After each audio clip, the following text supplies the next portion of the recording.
بسم اللہ الرحمن الرحیم۔ السلام علیکم۔ سیکنڈ ایئر اردو برائے پنجاب بورڈ کی تیسری غزل کی تشریح کے ساتھ نالج وتھ کلندر کی جانب سے خوش آمدید۔ اس سے پہلے ہم دو غزلوں کی خواجہ میر درد کی دو غزلوں کی تشریح کر چکے ہیں۔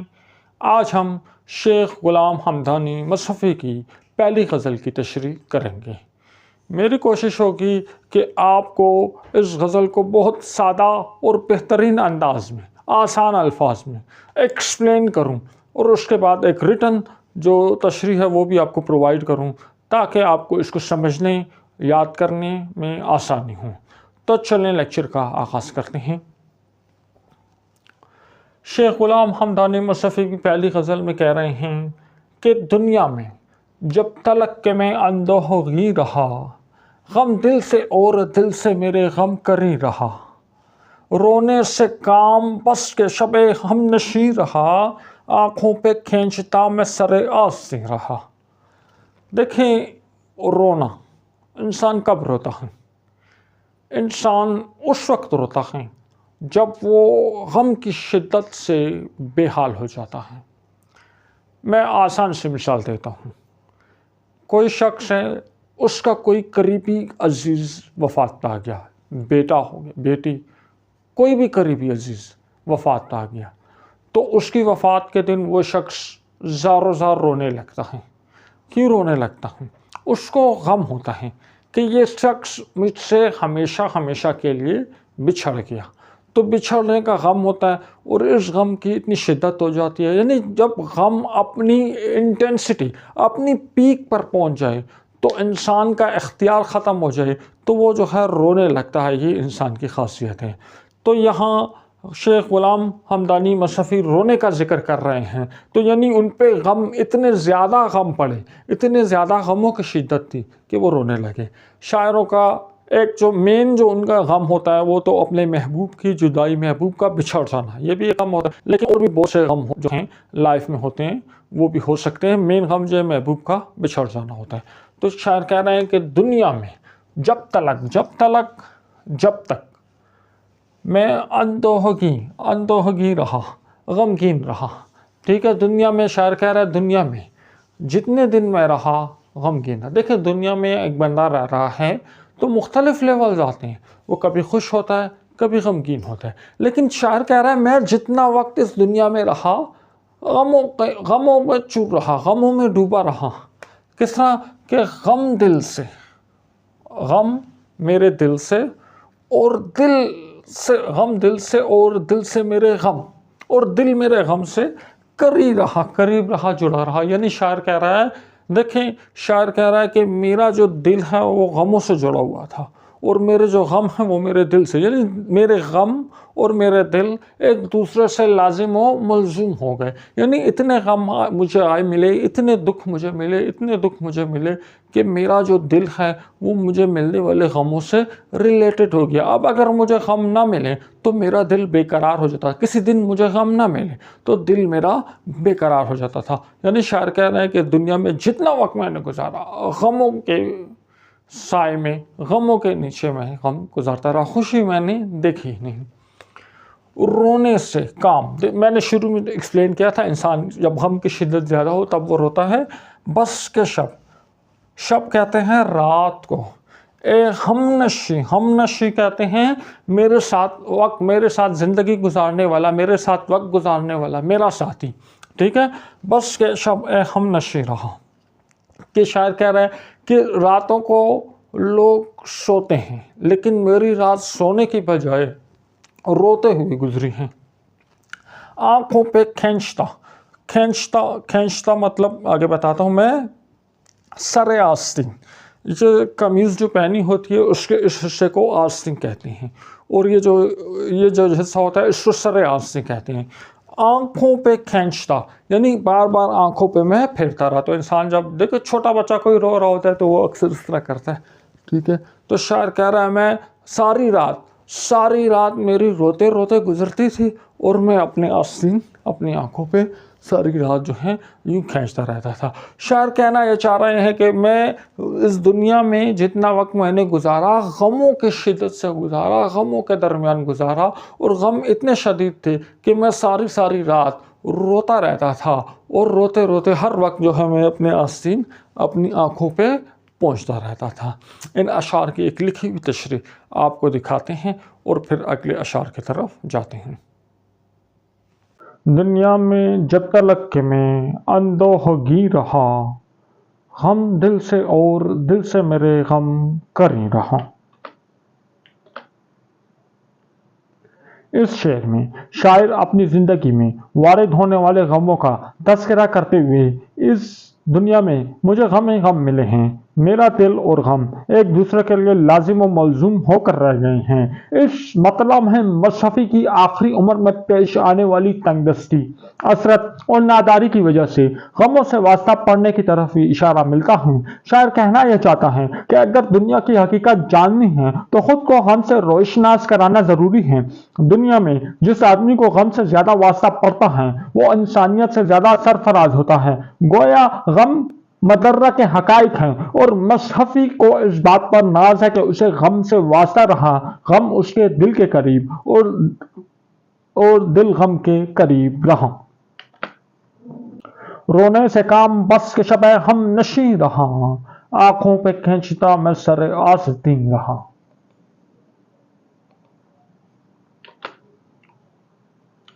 اس شعر میں شاعر انسانی زندگی میں رونے اور آنسو بہانے کی اہمیت کا اظہار کر رہے ہیں۔ عام حالات میں رونے کے عمل کو پسند نہیں کیا جاتا، لیکن عاشق لوگ اس کی اہمیت کو کچھ اور سمجھتے ہیں۔ عاشقوں کو رونے سے خاص نسبت رہتی ہے۔ رونے کو عشق میں بیساکھی کی کیفیت سمجھا جاتا ہے۔ آنسو بہتے ہیں تو عشق میں دھوئے جاتے ہیں اور پاک ہو جاتے ہیں۔ رونا دراصل عشق میں وضو کرنے کا عمل ہے۔ رونے کے اس عمل کو اگر کسی سے چھپانا مقصود ہو تو آنکھوں پر رومال یا کوئی کپڑا رکھ دیا جاتا ہے۔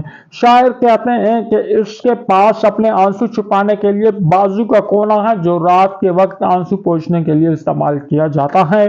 اس لیے شاعر ساری رات اپنے محبوب کے فراق میں روتا رہتا ہے اور آنسو پوچھنے کے لیے اپنی آستین کا کنارہ آنکھوں پر رکھتا رہتا ہے۔ نازک مزاج تھا میں بہت اس چمن کے بیچ، جب تک رہا تو خندہ گل سے ہنسی رہا۔ ہمدم جو دیکھتا ہوں تو پہلو میں دل نہیں، بیٹھا تھا اس کے پاس میرا دل وہیں رہا۔ نازک مزاج مطلب سینسیٹیو نیچر۔ دیکھیں بعض لوگ بہت حساس طبیعت کے ہوتے ہیں تو ان کو ہم کہہ دیں گے نازک مزاج، ٹھیک ہے؟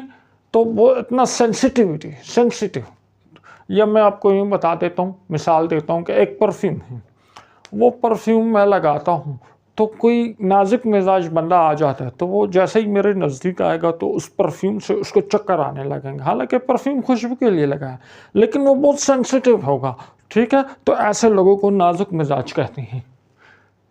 نازک مزاج تھا میں بہت اس چمن کہتے ہیں باغ کو جہاں پہ پھول کھلتے ہیں، یہاں چمن سے مراد ہم دنیا لے لیں گے۔ اس چمن کے بیچ مطلب درمیان میں، یعنی ایک چمن ہے، میں اس چمن کے درمیان میں کھڑا ہوں اور چاروں طرف جو ہیں پھول کھلے ہوئے ہیں۔ اس طرح بات ہو رہے ہیں جب تک رہا، یعنی جب تک رہا اس چمن میں، جب تک رہا اس دنیا میں، میں جب تک زندہ رہا تو خندہ گل، خندہ مسکرانے کو کہتے ہیں اور گل پھول کو کہتے ہیں۔ تو خندہ گل کا مطلب ہوا مسکراتا ہوا پھول، خندہ گل کا مطلب ہوا کھلتا ہوا پھول۔ پھول اپنی خوبصورتی پہ اس وقت جو ہے اپنی خوبصورتی کی انتہا پہ اس وقت چلا جاتا ہے جب وہ کھل رہا ہوتا ہے۔ تو کھلتا ہوا پھول، مسکراتا ہوا پھول۔ حزین مطلب اس طرح کہہ لیں حزین رہا کہ اس سے رنجیدہ رہا، اس سے پریشان رہا، اداس رہا۔ کوئی کسی کو دیکھ کے اداس ہو جائے، غمگین ہو جائے تو اسے کہتے ہیں حزین رہا، ٹھیک ہے؟ تو شاعر کہہ رہے ہیں کہ اس دنیا میں میں اتنا نازک مزاج تھا کہ خندہ گل مطلب کسی کے اس دنیا کے چمن میں اتنا نازک مزاج تھا کہ جتنے بھی جو پھول کھلے ہوئے ہیں، میں کسی کھلتے ہوئے پھول کو دیکھ کے لوگ خوش ہوتے ہیں، لیکن میں کھلتے ہوئے پھول کو دیکھ کے اداس ہو جاتا تھا۔ اب مطلب کیا ہوا؟ کھلتے ہوئے پھول سے مطلب یہ ہے جب کوئی انسان کامیاب ہو جائے، جب کوئی انسان کوئی اچیومنٹ حاصل کرے، کوئی کامیابی حاصل کرے تو وہ خوش ہوتا ہے۔ تو شاعر کہہ رہا ہے کہ میں ایسا بندہ ہوں، مجھے اتنے غم پڑے، مجھ پہ اتنے غم پڑے کہ جب کسی دوسرے بندے کو کوئی خوشی ملتی ہے، کوئی خوشی ملتی ہے تو میں اس کو خوش دیکھتا ہوں، تو خوش دیکھ کے کسی اور کو خوش دیکھ کے ہم بھی خوش ہو جاتے ہیں، تو کسی کو خوش دیکھ کے میں جو ہوں اور زیادہ غمگین ہو جاتا ہوں۔ دیکھیں کہیں شادی ہو رہی ہے، وہ لوگ خوش ہوتے ہیں، ہم وہاں جائیں تو وہ لوگ خوش ہیں تو ہم بھی ان کے ساتھ خوش ہو جاتے ہیں، لیکن شاعر کہہ رہا ہے میں اتنا غمگین ہوں، اتنا غمگین ہوں کہ میں کسی کو ذرا سا خوش ہوتا ہوا، ذرا سا مسکراتا ہوا دیکھوں تو میں اس کو دیکھ کے اور غمگین ہو جاتا ہوں کہ مجھ پہ اتنے زیادہ غم پڑے ہیں، اتنے زیادہ غم پڑے ہیں کہ اب کسی کو مسکراتا ہوا دیکھوں تو میں جو ہوں اور غمگین ہو جاتا ہوں۔ اس کی ایک مثال اس طرح ہے کہ ایک واقعہ ہے کہ ایک خاتون تھیں اور ان کی اولاد نہیں تھی، 12-15 سال ہو گئے۔ تو وہ خاتون کہہ رہی تھیں کہ جب میں کسی اور خاتون کو اپنا بچہ گود میں اٹھائے ہوئے دیکھوں تو میرا دل کرتا ہے کہ میں اس بچے کو جو ہے نقصان پہنچا دوں، مجھے بہت جلن اور حسد ہونے لگتی ہے۔ یعنی یہ غم کی شدت اتنی آ جاتی ہے انسان پہ کہ دوسرے انسان کو وہ خوش دیکھتا ہے تو کو حسد ہونے لگتی ہے، وہ مزید غمگین ہو جاتا ہے۔ ہمدم دوست کو کہتے ہیں، ٹھیک ہے۔ ہمدم جو دیکھتا ہوں تو پہلو مطلب سائڈ میں، یہ انسان کا یہ جگہ جو ہے انسان کا پہلو ہوتا ہے، تو پہلو میں دل نہیں، ٹھیک ہے۔ دل یہاں پہ پہلو میں ہوتا ہے، تو شاعر کہہ رہا ہے کہ میرا جو دل ہے وہ میرے پہلو میں نہیں ہے۔ اب یہاں دیکھیں، یہاں 2 باتیں ہو گئیں، ٹھیک ہے۔ ہمدم دوست، اب یہاں 2 مطلب ہو سکتے ہیں، دونوں درست ہیں۔ ایک تو یہ مطلب ہو سکتا ہے کہ شاعر اپنے کسی دوست کو کہہ رہا ہے کہ میرا دل میرے پہلو میں نہیں ہے۔ دوسری بات یہ ہو سکتی ہے ہمدم جو دیکھتا ہوں، یعنی میں اپنے دوستوں کو ڈھونڈ رہا ہوں، میں ایسے لوگوں کو ڈھونڈ رہا ہوں جو مجھے تسلی دیں۔ دیکھتا ہوں تو پہلو میں دل نہیں، تو میں ادھر ادھر اپنے ہمدم ڈھونڈ رہا ہوں، لیکن جب میری اپنے پہلو پہ نظر پڑی تو دل انسان کو تسلی دیتا ہے نا، انسان جب غم ہوتے ہیں تو دل اس کو تسلی دیتا ہے۔ تو میں نے جب اپنے پہلو میں دیکھا تو جو میرا دل تھا جس کا کام مجھے تسلی دینا تھا وہی مجھے چھوڑ کر جا چکا ہے۔ یہ مطلب بھی ہو سکتا ہے، یا یہ مطلب بھی ہو سکتا ہے شاعر اپنے دوست کو اپنا غم سنا رہا ہے اور کہہ رہا ہے کہ میں جب پہلو میں دیکھتا ہوں تو میرا دل موجود نہیں ہے۔ دونوں تشریحیں درست ہو سکتی ہیں۔ بیٹھا تھا اس کے پاس بیٹھا تھا، کس کے پاس؟ اس کے سے مراد شاعر کا محبوب۔ شاعر کہہ رہا ہے میں کچھ وقت کے لیے اپنے محبوب کے پاس بیٹھا تھا تو میرا دل جو ہے وہیں پر رہ گیا، میرا دل وہیں رہا۔ اب اس کا یہ مطلب نہیں ہے کہ شاعر کا دل اس کے سینے سے نکل کے محبوب کے پاس چلا گیا، یہ مطلب نہیں ہے۔ مطلب ہے کہ میں کچھ وقت کے لیے اپنے محبوب کے پاس بیٹھا تھا اور میرا محبوب میرے دل میں سما گیا۔ اب میرے دل میں ہر وقت جو ہے محبوب کی یاد ہوتی ہے۔ اب میں کسی اور سچویشن میں جاتا ہوں تو میرا دل مجھے تسلی دینے کی بجائے اپنے محبوب کو یاد کرنے لگتا ہے۔ میں کسی کو خوش ہوتا تھا دیکھتا ہوں تو میرا دل اس کے دل جو ہے مجھے وہاں پہ بھی اپنے محبوب کی یاد ستانے لگتی ہے۔ یعنی میں جس سچویشن میں جاتا ہوں، کہیں بھی جاتا ہوں، میرا دل اب وہیں اٹک چکا ہے، میرا دل جو ہے وہ محبوب کے در پر جو ہے رہ چکا ہے۔ اس کی یہ مثال لے لیں کہ کوئی شخص حج کرنے کے لیے یا عمرہ کرنے کے لیے مکہ یا مدینہ وغیرہ جاتا ہے، تو جب وہ وہاں سے آ جاتے ہیں تو کچھ وقت تک ان کا دل وہیں رہ جاتا ہے۔ وہ واپس آ چکے ہوتے ہیں لیکن ان کا ذہن جو ہے وہ مکہ مدینہ مقدس زمین ہے وہیں پہ رہ چکا ہوتا ہے، اٹھتے بیٹھتے ان کو خیال میں وہی مکہ مدینہ ہوتا ہے، کچھ وقت بعد وہ نارمل ہوتے ہیں۔ تو اس چیز کو کہتے ہیں دل وہیں رہ جانا۔ تو شاعر کہہ رہا ہے کہ میرا جو دل ہے، میں کچھ وقت اپنے محبوب کے پاس بیٹھا تھا تو میرا دل اس کے پاس رہ گیا۔ 2 اشعار ہیں، لکھی ہوئی تشریح آپ کو دکھاتے ہیں، پھر اگلے اشعار کی طرف جاتے ہیں۔ نازک مزاج تھا میں بہت اس چمن کے بیچ، جب تک رہا تو خندہ گل سے حزین رہا۔ اس شعر میں شاعر اپنی نازک مزاجی کا تذکرہ کرتے ہوئے کہتے ہیں کہ میری نازک مزاجی نے مجھے اس مقام تک پہنچا دیا ہے کہ کھلتے ہوئے پھول کو دیکھ کر بھی میں غمگین ہو جاتا ہوں۔ شاعر کو اس دنیا میں اتنے غم ملے ہیں کہ اب اس کا خوشیوں سے کوئی تعلق ہی باقی نہیں رہا۔ یہاں تک کہ شاعر کسی اور کی خوشی بھی برداشت نہیں کر سکتا کہ کسی اور کو خوش دیکھ کر وہ مزید غمگین ہو جاتا ہے۔ یہاں خندہ گل سے مراد شاعر کا ہنستا مسکراتا محبوب بھی لیا جا سکتا ہے کہ شاعر اپنے محبوب کو کسی اور کے ساتھ خوش دیکھ کر مزید غمگین ہوتا رہتا ہے۔ دم جو دیکھتا ہوں تو پہلو میں دل نہیں، بیٹھا تھا اس کے پاس میرا دل وہی رہا۔ اس شعر میں شاعر محبوب کی محفل میں گزرے ہوئے وقت کا تذکرہ کرتے ہوئے اس وقت کو یاد کرتے ہیں۔ مصطفی اپنے محبوب کی محفل میں جو وقت گزار کر آئے ہیں، اس کی گفتگو، اس کی اداؤں اور اس کے تصور ہی میں کھوئے ہوئے ہیں۔ شاعر کہتے ہیں کہ یہی وجہ ہے کہ ان کا دل اب ان کے پاس نہیں رہا، دل محبوب ہی کی محفل میں رہ گیا ہے۔ شاید تصور میں اپنے محبوب کی باتوں کو یاد کرتا ہے، اگرچہ وہ اس کی محفل سے اٹھ کر آ گیا ہے، لیکن ذہنی اور روحانی طور پر وہ اسی کی محفل میں ہے۔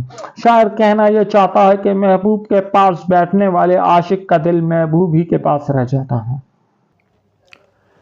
آخر کو ہو کے لالا اگا نو بہار میں، خون شہید عشق نہ زیر زمیں رہا۔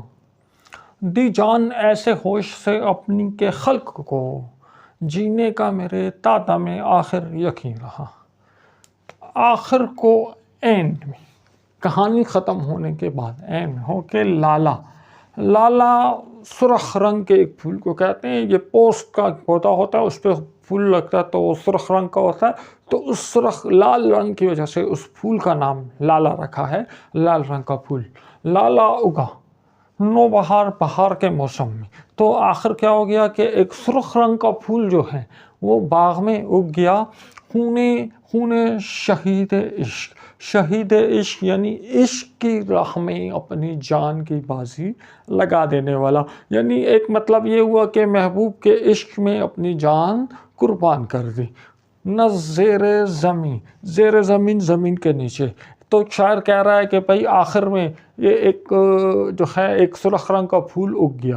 سرخ رنگ کا پھول کیوں اگ گیا کہ ایک عشق کا جو شہید ہے اس کا خون وہ شہید ہوا، اس کا خون جو ہے زمین کے اندر چلا گیا، اور زمین کے اندر سے وہ زمین کے اندر رک نہ سکا، واپس ایک سرخ رنگ کے پھول صورت میں دوبارہ اگ گیا۔ اس کو ہم کہتے ہیں حسن تعلیل، یعنی یہ واقعہ ہوا تو نہیں ہے، ہو تو نہیں سکتا، پاسبل تو نہیں ہے، لیکن بس شاعر نے دو چیزوں کو آپس میں ملا دیا کہ عشق میں شہید ہوا، اس کا خون زمین کے نیچے گیا، تو اسی خون سے پھر جو ہے سرخ رنگ کے پھول اگ گئے، وہ خون جو ہے زمین میں نہیں جا سکا۔ اب مطلب یہ ہوا کہ لالا اگا نو بہار میں، دیکھیں خون شہید عشق، اب یعنی آپ کسی مقصد کے لیے، کسی مقصد کے حصول کے لیے کوشش کرتے ہیں، اپنی جان قربان کر دیتے ہیں، تو اس کا یہ مطلب نہیں کہ وہ فیل ہوا، وہ مقصد ضرور جو ہے وہ پورا ہوگا۔ آپ کا خون رائے گا نہیں جائے گا، آپ کی ایفورٹس، آپ کی کوششیں جو ہیں یہ ضائع نہیں ہوں گی، کبھی نہ کبھی آپ کو اس کا صلہ ملے گا۔ اگر آپ میڈیکل کالج کے انٹری ٹیسٹ کے لیے تیاری کرتے ہیں، بہت تیاری کرتے ہیں، بہت اسٹڈی کرتے ہیں، اور انفارچونیٹلی آپ وہاں پہ کامیاب نہیں ہو سکتے، تو اس کا یہ مطلب نہیں کہ آپ نے جو اتنی اسٹڈی کی ہے وہ ضائع ہو گئی۔ یہ اسٹڈی آگے جا کے آپ جس فیلڈ میں جاؤ گے، یہ اسٹڈی وہاں آپ کو ہیلپ کرے گی، وہاں آپ کی مدد کرے گی۔ تو ٹھیک ہے، کبھی نہ کبھی اس اسٹڈی کا جو ہے اثر آپ کی ڈیلی لائف میں ظاہر ہوگا۔ تو شاعر کہہ رہا ہے کہ عشق میں میرے محبوب، میں نے اپنے محبوب کے عشق میں اتنی کوشش کی، اتنا اس کے عشق میں میں جو ہوں پھرتا رہا کہ میں مر گیا، میرا خون زمین کے نیچے چلا گیا، لیکن یہ سچے عاشق کا خون تھا تو یہ زمین کے نیچے رک نہ سکا، یہ دوبارہ جو ہے زمین پہ آ گیا۔ یعنی جب آپ ایک مقصد کے حصول میں اپنی جان قربان کر دیں گے، جان گنوا دیں گے، تو آپ کی جان ضائع نہیں ہوگی، آپ کا نام رہتی دنیا تک اس دنیا میں واپس گونجتا رہے گا۔ آپ کوئی اچھا کام کریں گے، کوئی انویٹیشن کریں گے، انسانیت کی خدمت کے لیے کوئی مشین، کوئی چیز بنائیں گے، تو آپ مر جائیں گے، لیکن وہ آپ کا نام اس مشین کی صورت میں، اس ایجاد کی انویٹیشن کی صورت میں، اس فائدے کی صورت میں لوگوں کے لیے گونجتا رہے گا۔ دی جان مطلب اپنی جان دی ایسے ہوش سے اپنی کے خلق مطلب لوگوں کو۔ تو شاعر کہہ رہا ہے کہ جب میرے مرنے کا وقت آیا اور میں نے اپنی جان دے دی، میری جان میرے بدن سے نکل گئی، ایسے ہوش سے، لیکن میں ایسے ہوش و حواس میں دیکھیں جب آخری وقت آتا ہے تو لوگ اپنے ہوش و حواس کھو دیتے ہیں، لیکن میں نے اپنے ہوش و حواس نہیں کھوئے، میں اپنے ہوش و حواس میں اپنی جان دی جینے کا، میرے جینے کا، زندہ رہنے کا، تا دم آخر تک یقین رہا کہ لوگوں کو یقین ہی نہیں آ رہا تھا۔ میں اتنے ہوش و حواس میں تھا کہ جب میری موت کا اعلان ہوا تو لوگوں نے کہا یہ تو ہو ہی نہیں سکتا، یہ تو ابھی مدہوش ہی نہیں ہوا، مرنے سے پہلے تو انسان مدہوش ہو جاتا ہے، یہ تو مدہوش نہیں ہوا، یہ تو ہوش و حواس میں ہے، تو نہیں یہ مرا نہیں ہے۔ لوگوں کو میرے مرنے کا یقین نہیں آیا، آخر تک میرے مرنے کا ان کو یقین نہیں آیا، وہ یہی سمجھتے رہے کہ میں زندہ ہوں۔ وہی اوپر والے شعر کی بات ہے کہ آپ کسی مقصد کے لیے اپنی جان قربان کر دیتے ہیں تو آپ تو مر جائیں گے، لیکن آپ کا نام گونجتا رہے گا، لوگوں کو آپ کی موت کا یقین نہیں آئے گا۔ تو یعنی ایسے ہوش سے میں نے اپنی جان دی کہ لوگوں کو میرے مرنے کا یقین ہی نہیں آیا۔ تو مرنے کے وقت جو کیفیات ہوتی ہیں انسان کی، میں اپنے محبوب کے عشق میں اتنا مبتلا ہوا تھا کہ مجھ پہ وہ کیفیات ہی طاری نہیں ہوئی۔ مجھے مرتے وقت بھی اپنا محبوب یاد آ رہا تھا، تو میں اس وقت بھی محبوب کی یاد میں تھا، تو اپنے ہوش و حواس میں تھا، تو لوگوں کو میری موت کا یقین نہیں آیا۔ ان دو اشعار کی لکھی ہوئی ایک تشریح دکھاتے ہیں کہ آپ کا آئیڈیا ذرا مزید کلیئر ہو۔ اس کے بعد آپ کسی بھی گائیڈ سے، کسی بھی نوٹ سے جو ہیں آپ ہیلپ لے کے ایک بہترین تشریح اپنے لیے تیار کر سکتے ہیں۔ ٹھیک ہے، ایک بات یاد رکھیں کہ آپ نے میرا لیکچر دیکھنے کے بعد اپنے لیے خود سے ایک تشریح تیار کرنی ہے، ان کے نوٹس تیار کرنے ہیں، تاکہ مہینے 10 دن بعد 20 دن بعد یہ لیکچر آپ کے ذہن سے نکل جائے گا، لیکن وہ لکھے ہوئے نوٹس جب آپ دیکھیں گے تو سب کچھ آپ کو دوبارہ ریوائز ہو جائے گا۔ ان دو اشعار کی لکھی ہوئی تشریح دکھاتے ہیں، پھر اگلے اشعار کی طرف جاتے ہیں۔ آخر کہو کہ لالا اگا نو بہار میں، خون شہید عشق نہ زیر زمیں رہا۔ اس شعر میں شاعر محبوب کے عشق میں عاشق کی قربانیوں کو خراج تحسین پیش کرتے ہوئے شعر میں حسن تعلیل سے کام لے رہے ہیں اور سمجھتے ہیں کہ بہار میں اگنے والا لالا کا سرخ پھول دراصل زمین کے اندر دفن ہونے والے کسی شہید کے عشق کا خون ہے جو آخرکار لالا بن کے پیدا ہوا ہے۔ خون زمین کے اندر رک نہ سکا اور سرخ پھول کی صورت میں زمین سے باہر آ گیا ہے۔ یہی یعنی کسی مقصد کے حصول کے لیے کی جانے والی کوشش کبھی نہ کبھی اپنا اثر ضرور دکھاتی ہیں۔ جان ایسے ہوش سے اپنی کے خلق کو، جینے کا میرے تادم آخر یقین رہا۔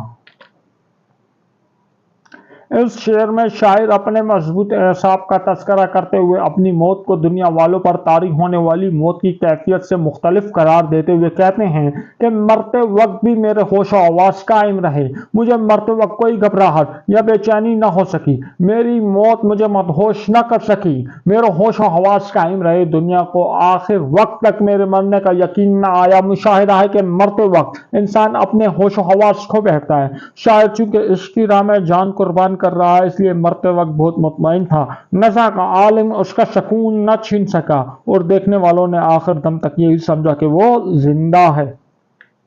یارانے گرم رو تو سب آگے نکل گئے، ان سے میں ننگے قافلہ پیچھے کہیں رہا، رکھوں میں روک کیونکہ دل اپنے کو مصحفی، میرے کہے میں اب تو میرا دل نہیں رہا۔